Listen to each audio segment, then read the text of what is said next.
আমরা যদিও কষ্ট পাচ্ছি, ওই যে হাদি যিনি ইন্তেকাল করেছেন, শাহাদাত বরণ করেছেন, উনি কিন্তু হাসছেন, জান্নাতি হাসি হাসছেন। কেন? আল্লাহ পাক তাকে জান্নাতি মেহমান হিসেবে কবুল করেছেন। আল্লাহ রাব্বুল আলামিন বলেন, ওয়ালা তাকুলু লিমান ইউকতালু ফি সাবিলিল্লাহি আমওয়াত বাল আহইয়াউ ওয়ালাকিন লা তাশউরুন। ওয়ালা তাকুলু লিমান ইউকতালু ফি সাবিলিল্লাহ, যারা আল্লাহর দ্বীনকে কায়েম করার জন্য, আল্লাহর দ্বীনকে প্রতিষ্ঠিত করার জন্য যারা নিজেদের জীবন বিলিয়ে দিয়েছে, তাদেরকে তোমরা মৃত বলো না, বরং তারা জীবিত। আল্লাহ পাক অন্যত্র বলেন, ওয়ালা তাকুলু লিমান ইউকতালু ফি সাবিলিল্লাহি আমওয়াত বাল আহইয়াউন ইনদা রাব্বিহিম ইউরযাকুন। আল্লাহ রাব্বুল আলামিন বলেন, যারা দ্বীনের জন্য, ইসলামের জন্য, দ্বীন রক্ষা করার জন্য, দ্বীনের পক্ষে, ইসলামের পক্ষে কথা বলার জন্য যারা শাহাদাত বরণ করেছে, তাদেরকে তোমরা মৃত বলো না, বরং তারা জীবিত। শুধু জীবিত নয়, কবর মোবারকে, কবরে তাদের জন্য রিজকের ব্যবস্থা করে দেওয়া হয়। জীবন্ত অবস্থায় তারা কবরে জীবন যাপন করে, কিয়ামতের ময়দানে তারা জীবন্ত হয়ে উঠবেন। জোরে বলুন সুবহানাল্লাহ। তাদের কোনো ভয় নাই, কোনো টেনশন নাই। যারা দ্বীনের জন্য নিজের জীবনটাকে বিলিয়ে দিয়েছে, জীবনটা বিলিয়ে দিতে দেরি, আল্লাহর জান্নাতে যেতে তার দেরি হবে না। যেহেতু শাহাদাতটা হলো একটা পোল, শাহাদাতটা হলো একটা পোল, মৃত্যু হলো একটা ব্রিজ। শুধুমাত্র ব্রিজ পার হবেন, ব্রিজের এই পারে হলো দুনিয়া, আর শাহাদাত বরণ করবেন, ব্রিজটা পারে দিবেন, আল্লাহর জান্নাতে পৌঁছায়া যাবেন। জোরে বলুন সুবহানাল্লাহ। এই জন্য দ্বীনের জন্য কাজ করতে হবে, ইসলামের পক্ষে কথা বলতে হবে, ইসলামের পক্ষে নিজের কণ্ঠকে উঁচু করতে হবে, নিজের গর্দানকে উঁচু করতে হবে, নিজের জীবন দিয়া, নিজের মাল সম্পদ দিয়া ইসলামটাকে পুনরুজ্জীবিত করবেন। এটাই হলো মুমিনের কাজ। আল্লাহ পাক বলেন,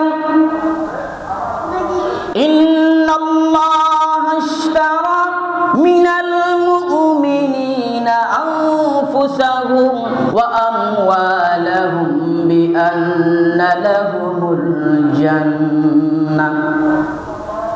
ইন্নাল্লাহা ইশতারা, নিশ্চয় আল্লাহ রাব্বুল আলামিন ক্রয় করে নিয়েছেন, কিনে নিয়েছেন, মিনাল মুমিনিন, মুমিনদের থেকে। কিসের দ্বারা? তার জীবনটাকে কিনে নিয়েছেন, তার সম্পদকে ক্রয় করে নিয়েছেন, বিনিময়ে আল্লাহ রাব্বুল আলামিন তাকে জান্নাত দিবেন। জোরে বলুন সুবহানাল্লাহ। বিনিময়ে একটা জিনিস দিবেন, সেটা হলো জান্নাত। কি রকম জান্নাত দিবেন? আল্লাহ পাক বলেন, জান্নাতে যাওয়ার জন্য নিজের জীবনটাকে বিলিয়ে দাও, নিজের জীবনটাকে দ্বীনের জন্য ব্যয় করো। আল্লাহ রাব্বুল আলামিন যে স্থাবর সম্পদ দিয়েছেন, সেটা দ্বীনের জন্য ব্যয় করো। মসজিদে টাকা, মসজিদের জন্য টাকা তোলার জন্য ইমামের ঘাম ছুটে যায়, 1 টাকা বের করা যায় না। যদি বলি মসজিদের কাজ চলছে, দ্বীনের একটা কাজ হবে, জনকল্যাণমূলক একটা কাজ হবে, একজন আরেকজনের মুখের দিকে বারবার চায়, ঠিক না? আপনি মাহফিলের জন্য টাকা খুঁজবেন, মসজিদের জন্য খুঁজবেন, মাদ্রাসার জন্য টাকা খুঁজবেন, দেখবেন তখন তার যত অভাব আছে তখন দেখা দিচ্ছে। হুট করে একটা মেহমান আসছে, দেখবেন টাকা কিভাবে বের হয়। ঘরে একটা কাজের প্রয়োজন হয়েছে, দেখবেন টাকা কিভাবে বের হয়। কিন্তু দ্বীনের জন্য আপনি খুঁজবেন, মসজিদের জন্য আপনি কালেকশন করবেন, তখন তার টাকা থাকে না। বুঝতে পেরেছেন? অথচ আল্লাহ পাক সম্পদ দিয়েছেন কেন? দ্বীনের জন্য ব্যবহার করার জন্য। অসহায় মানুষের জন্য ব্যবহার করার জন্য, এতিম অসহায় অনাথ মানুষের জন্য ব্যয় করার জন্যই আল্লাহ পাক তোমাকে অর্থ দিয়েছে, সম্পদ দিয়েছে। অথচ সেই অর্থ সম্পদ বিলাসিতার কাজে তুমি ব্যয় করছো। খবরদার, মনে রাখবা কিয়ামতের ময়দানে যাররা যাররা হিসাব আল্লাহ পাক নিয়েই ছেড়ে দিবেন, ঠিক কি না? আল্লাহ পাক বলেন ফামান ইয়ামাল মিসকালা যাররাতিন খায়রান ইয়ারা ওয়া মান ইয়ামাল মিসকালা যাররাতিন শাররান ইয়ারা। কি আপনি নেক আমল করলেন, কি আর বদ আমল করলেন, যাররা যাররা পরিমাণ হিসাব আল্লাহ পাক কিয়ামতের ময়দানে নিয়ে ছাড়বেন।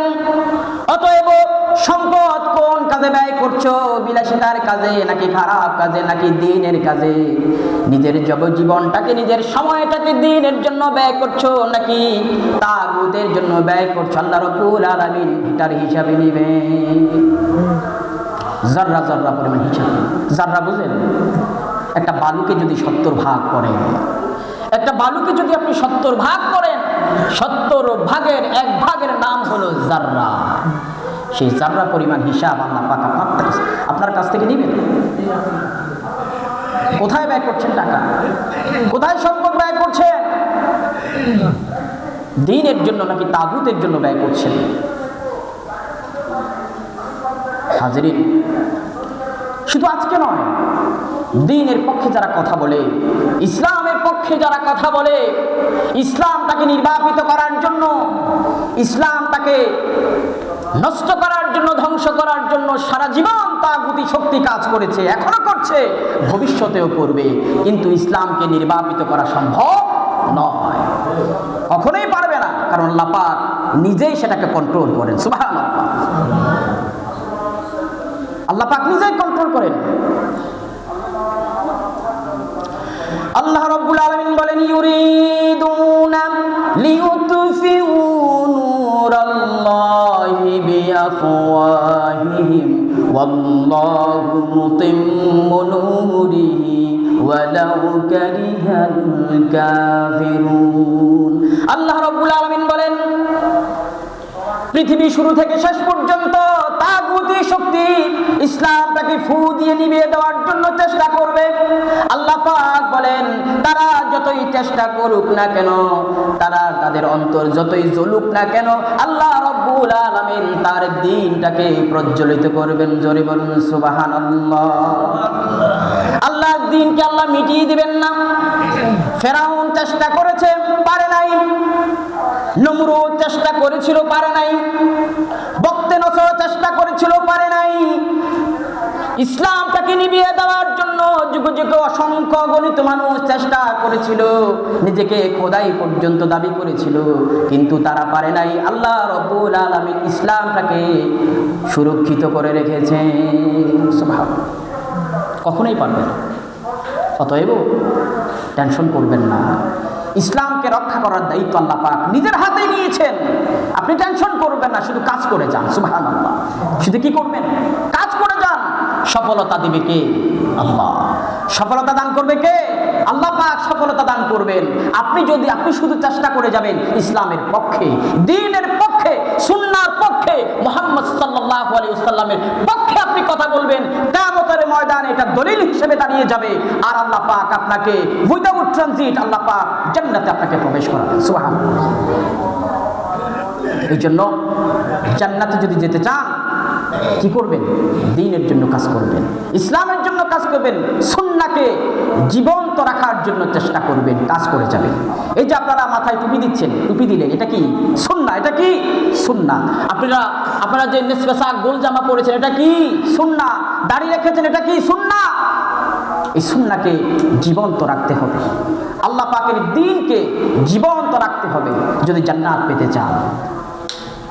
এই জন্য আপনাকে সর্বদাই সচেতন থাকা লাগবে, দ্বীনের যেন ক্ষতি না হয়, ইসলামের যেন ক্ষতি না হয়। ইসলামের ক্ষতি হয় এইরকম কাজ করা যাবে, এইরকম কাজ করা যাবে না।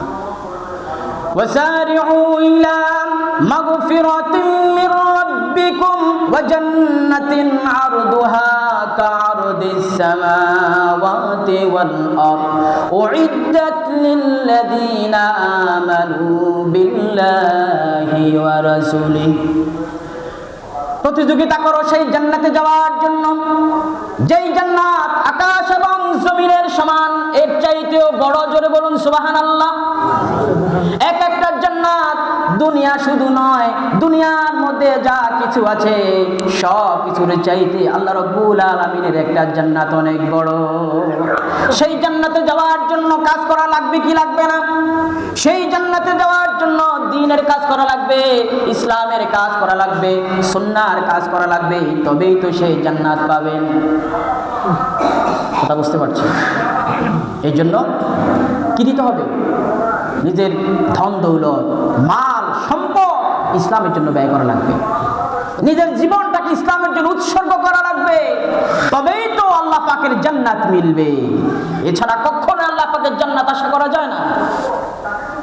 জীবনটা কি দিবেন?